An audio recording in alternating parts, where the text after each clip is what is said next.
Mvulana huyu ana umri wa miaka 12 tu, lakini nguvu zake ni za ajabu sana kiasi kwamba kila mtu anamwogopa. Hata yeye mwenyewe hawezi kudhibiti nguvu hizo. Yeye mwenyewe hajui kwa nini ana nguvu nyingi kiasi hicho. Hajui kuwa yeye ndiye mrithi wa Avatar. Hadithi hii ilisimuliwa maelfu ya miaka iliyopita. Wakati huo, falme 4 za maji, ardhi, moto na hewa ziliishi pamoja kwa amani. Amani hiyo ililindwa na Maavatar, ambao ndio pekee waliweza kutawala vipengele vyote vinne na kulinda ulimwengu. Kulikuwa na usawa kati ya falme hizo. Avatar anapokufa, anazaliwa tena katika mwili mpya kupitia mzunguko wa milele wa maji, ardhi, moto na hewa. Hata hivyo, tangu Avatar wa ufalme wa moto alipoondoka, hakuna Avatar mpya aliyetokea. Kwa sababu hiyo, Mfalme Ozai, kiongozi mkatili wa ufalme wa moto, aliamini huu ndio wakati sahihi wa kutawala ulimwengu. Hatua ya kwanza ya Ozai ilikuwa ni kuangamiza watu wa hewa, sehemu ambayo ingeweza kutoa mrithi wa Avatar. Ili kufanikisha hili, Ozai alisambaza habari kwa makusudi kuwa taifa la moto lilikuwa linakaribia kushambulia taifa la ardhi. Hii ingemfanya mfalme wa ardhi kupeleka majeshi yake yote mipakani na kuomba msaada kutoka mataifa mengine. Huu pia ungekuwa wakati mwafaka kwa mfalme wa moto kuongoza jeshi lake kuwaua watu wa hewa wote, akiwa na kauli mbiu kuwa ni bora kumuua mtu asiye na hatia kuliko kumwacha mmoja atoroke. Hata hivyo, bila kutarajia, Avatar mpya alitokea. Alikuwa ni Aang katika mwili wa kijana wa miaka 12. Alikuwa mtu wa hewa mdogo zaidi katika historia kupata alama ya mtaalamu. Alipenda kucheza na maputo ya hewa, kuruka na kula mkate wa ndizi, na mara nyingi alikimbia mafunzo ili akacheze na marafiki zake. Pamoja na hayo, Aang alikuwa bado hajui kuwa yeye ndiye Avatar mpya. Ili kumpa Aang muda zaidi wa kufanya mazoezi na kujifunza, mwalimu wake aliomba baraza iifanye siri jambo hilo. Lakini habari za shambulio la taifa la moto kwa taifa la ardhi ziliwakosa wazee wa baraza utulivu. Kila mtu aliamini Aang alihitaji kuondoka kwa watu wa hewa mara moja ili kuanza kujifunza mbinu nyingine za mapigano. Taifa la moto lilikuwa na kiburi na ukatili sana wakati huo. Ulimwengu ulihitaji sana kutokea kwa Avatar ili kubadilisha hali hiyo. Kwa hiyo, ingawa hakutaka, mwalimu alilazimika kumwambia Aang ukweli. Mwalimu alimpeleka Avatar mbele ya sanamu ya Zheng Chen ili kumsaidia kuelewa majukumu na malengo yake. Kwa mwalimu wake, Aang alikuwa wa kipekee daima. Aang alikuwa mtu wa hewa mwenye kipaji zaidi aliyewahi kumjua. Lakini sasa, ulimwengu unamhitaji Aang zaidi kuliko wakati mwingine wowote. Yeye pekee ndiye aliyekuwa na uwezo wa kuokoa viumbe vyote vilivyo hai. Kwa sababu hiyo, alilazimika kuanza safari ya kujifunza mbinu za mapigano za shule nyingine. Aang aliposikia haya, alihuzunika sana. Hakutaka kuiacha nchi yake, marafiki zake, wala mwalimu wake. Aang hakuwahi kutamani kuwa na nguvu hizo. Alitaka tu kubaki na kuwa rafiki wa mwalimu wake. Mwalimu alimkumbatia Aang kwa nguvu na kumhakikishia kwa upole kuwa atakuwa rafiki yake daima. Usiku huo, Aang hakushindwa kulala, hivyo alitoka kisiri kuzungumza na baba yake, mnyama wa kiroho mwenye mabawa na mwili mnono. Mnyama huyu alikuwa kimbilio lake kila alipokuwa na huzuni. Kila mara, Aang alitamani kuruka mbali kwa sababu hiyo ndiyo njia pekee ya kutuliza maumivu moyoni. Wakati Aang akiwa mbali, Ozai aliongoza jeshi lake kwenda kwa watu wa hewa. Aliamuru kuwa hakuna mtu yoyote abaki hai. Shambulio lilianza kwa ghafla. Mtawala mmoja aliyekuwa macho aligundua kuwa watu wa hewa walikuwa wanashambuliwa na taifa la moto. Lakini kabla hajatoa taarifa, askari wa Ozai walimchoma moto mpaka kufa. Hali ilikuwa ya machakafu makubwa. Kila mahali palikuwa na askari wa taifa la moto walioua wazee na watoto. Wazee walishiriki katika mapigano, lakini hawakuweza kuwazuia askari waliokuwa wengi sana. Wakati huo huo, Aang na Appa walikuwa safarini walipokumbwa na dhoruba kali. Aang, akihofia usalama wa Appa, alimuisihi arudi kwa watu wa hewa. Wakati huo huo, watu wa hewa waliobakia walianza kuuawa na majenerali wa taifa la moto. Nguvu zao kubwa ziliwashinda wazee kabisa. Pamoja na juhudi zake, mwalimu wa Aang hakuweza kuzuia nguvu ya uharibifu ya mfalme Ozai, aliyemchoma moto mpaka kufa na kisha kushughulika na watoto waliobaki. Aang na Appa walianguka baharini kwa sababu hawakuweza kuhimili dhoruba. Katika wakati huo hatari, Aang aliamsha nguvu kubwa ya Avatar. Baada ya muda, Katara na Sokka walikuwa wanavua samaki walipoona donge la ajabu la barafu.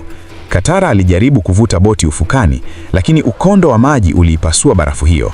Mara moja, mwanga mkubwa ukatokea angani na kuvutia Prince Zuko aliyekuwa karibu. Kwa wema wake, Katara na kaka yake walimpeleka Aang kijijini kwao katika taifa la maji huko Wolf Bay. Wakati hakuna mtu aliyejua Aang ni nani, bibi wa Katara alimtambua kama mtu wa hewa mara moja. Aang alipoamka, alikimbia nje na kuruka hewani kumtafuta baba yake.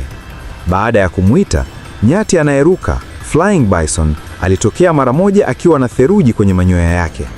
Sasa kila mtu aliamini kuwa yeye ndiye mtu wa hewa kweli. Katika miaka 100 ambayo Aang alikuwa amelala, ulimwengu ulibadilika vibaya sana.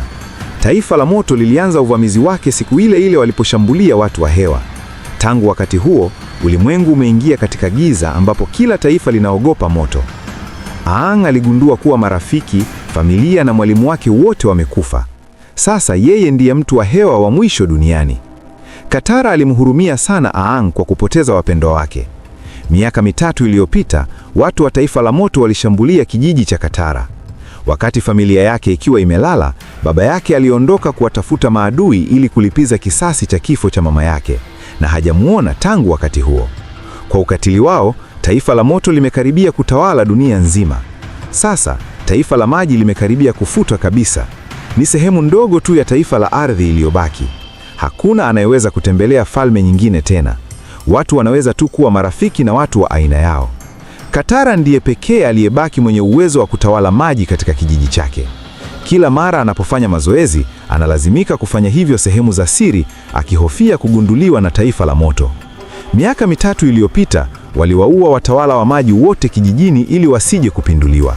Kwa sababu hiyo, kaka yake Sokka anamkataza Katara kufanya mazoezi. Hivyo basi, bado hajajua hata mbinu za msingi za kutawala maji. Aang aliposikia hayo, alianza kumfundisha Katara mbinu hizo. Msingi wa kutawala vipengele unategemea nishati na usawa. Kuhisi nishati kunasaidia kupata usawa. Kupata usawa kunasaidia kuhisi nishati. Haikuwa wazi kama Katara alielewa, lakini alifanya mbinu hizo kwa urahisi sana.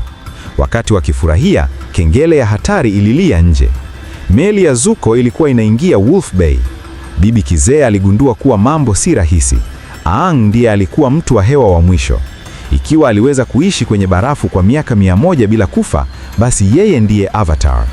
Prince Zuko alipiga kelele akitaka wamtoe Aang, la sivyo angechoma kijiji moto. Sokka hakusita na alikimbia ndani kumtafuta Aang, lakini Katara alimzuia Sokka na kumsihi aache. Aang ndiye alikuwa tumaini pekee la kila mtu, na bila yeye ulimwengu ungebakia ndizani milele. Sokka alijitokeza na kusema yeye ni mtoto wa Hakoda, bwana wa barafu na theluji. Sokka alimtaka Zuko na jeshi lake waondoke mara moja, akitishia kutumia nguvu.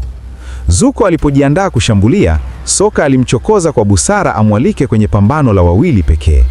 Zuko akitafuta sifa, alikubali, lakini Sokka alizidiwa kabisa na nguvu ya moto ya Zuko. Zuko alimcheka Sokka akimwambia ni mdhaifu kama konokono. Wakati Zuko akitaka kumpiga Sokka, Aang alitokea na kumzuia Zuko. Aang alitumia nguvu ya hewa kuwarudisha nyuma askari wa taifa la moto. Wakati huo, wapiganaji vijana wa taifa la maji walijiunga kwenye mapambano wakitumia mawe na panga. Zuko alikasirika na kuamuru kijiji kizima kichomwe moto.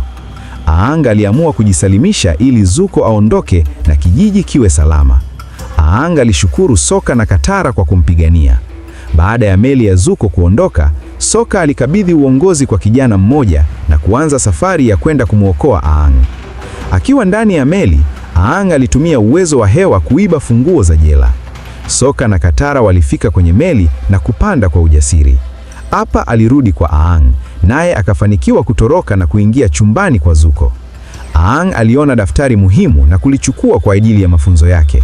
Kwa kutumia mwili wake mwepesi, alitumia fursa hiyo kuruka angani. Alikwepa mipala ya moto ya askari, lakini hakuweza kukwepa pigo la mwisho la Zuko. Wakati Aang akitaka kuanguka baharini, Sokka alimshika mkono. Walidhani wako salama, lakini Zuko hakukata tamaa. Alirusha mipala mwingine wa moto, lakini Katara aliuzuia. Sasa Sokka na Katara walikosa sehemu ya kwenda. Wakirudi nyumbani, kijiji kingekuwa hatarini. Aang aliamua kurudi katika nchi yake ya watu wa hewa. Sasa mahali pale palikuwa ni magomvu tu na kila kitu kimeharibika. Aang alipoingia ndani, aliona mwili wa mwalimu wake. Kumbukumbu za mwalimu wake zilijaa kichwani mwake na kumfanya Aang akasirika sana, na mwili wake ukaingia katika hali ya Avatar. Kila chenye mwanzo kina mwisho. Usiondoke bila kufanya subscribe, like na kuacha comment. Usipange kukosa sehemu ya pili.